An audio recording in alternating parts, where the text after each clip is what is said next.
Thank you very much. And ladies and gentlemen, my name is William Cho, and I will be your host here at the Intel Extreme Masters World Championship right here in Katowice for the next 3 days. We have some kickin' League of Legends matches waiting for us. So the important question is, are you ready?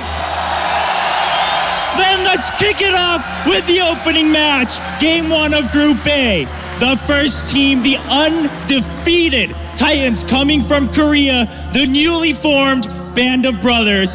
It's going to be the GE Tigers!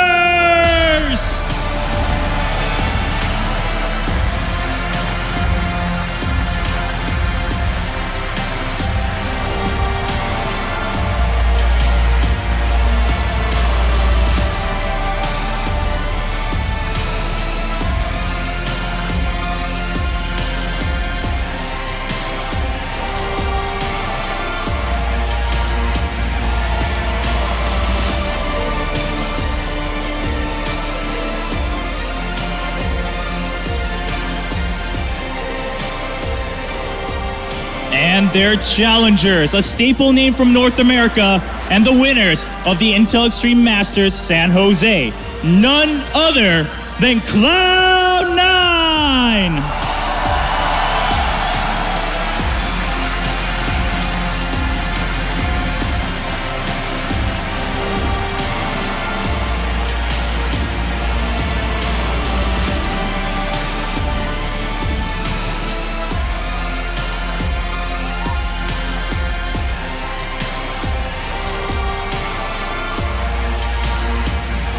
Ladies and gentlemen, it's time to get into the game and kick off the entire tournament this weekend. So let's get right to the preparations for picks and bans back at the expert desk.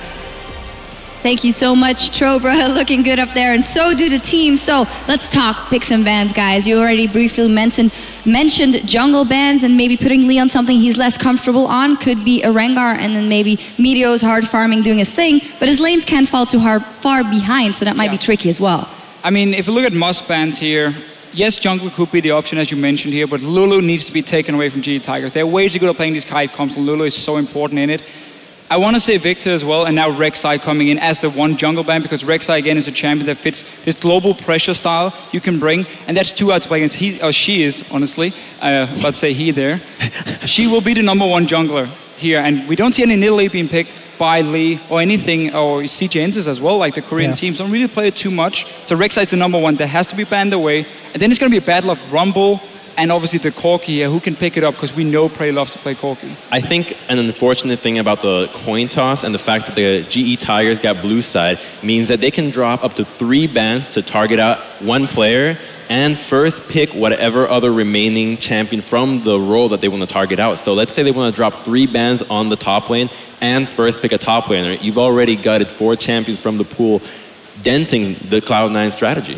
Yeah, you mentioned earlier how Ball's not been looking too good, especially not on a big amount of champions. It's been about like Maokai and Rumble for him. Ban away that Maokai, potentially first pick a Rumble, or just ban both of them, because Smeb has a massive champion pool, and that could be a big, big problem there for Cloud9, because there's not that many key picks you got to take away. Yeah, and as we see there, of course, the stat line from Balls, he loves that Maokai. By the way, you can get a lot of info about this tournament and features on the scoreesports.com, a lot of stat lines as well. Go check that out. Balls for you is something you've been talking about so much in terms of priority for C9. And I think you have to look a little bit beyond that because of the stylistic matchup between the GE Tigers and Cloud9, in the sense that Lee and Smeb have amazing synergy and many times will just win games flat out from the laning phase, from being able to just snowball off the lane, particularly with the Hecarim, with the Ignite Summoner spell, basically guaranteeing that you win any 2v2. So I'm curious to see if Cloud9 is going to be prepared for such a high level of Hecarim that we have not seen yet in the NALCS. Yeah, and we focus so much on sort of the junglers and the top laners discussion-wise. I think Hai has got so much pressure on his shoulders. He's traditionally been the guy that leads the way for his team. He carries more from a strategic and from a mental standpoint than necessarily from a mechanical standpoint as far as many other mid laners. But this is a dude, as, you know, Fisher, you alluded to at the beginning of the show, he's actually outperforming some of the bigger stars, so to speak, on the team, like the Sneaky, like Ball. So what is Hai going to do if he doesn't get his hands on Zed, if he doesn't get his hands on his most impactful champion? We're about to jump into picks and bans with GE Tigers on the blue side.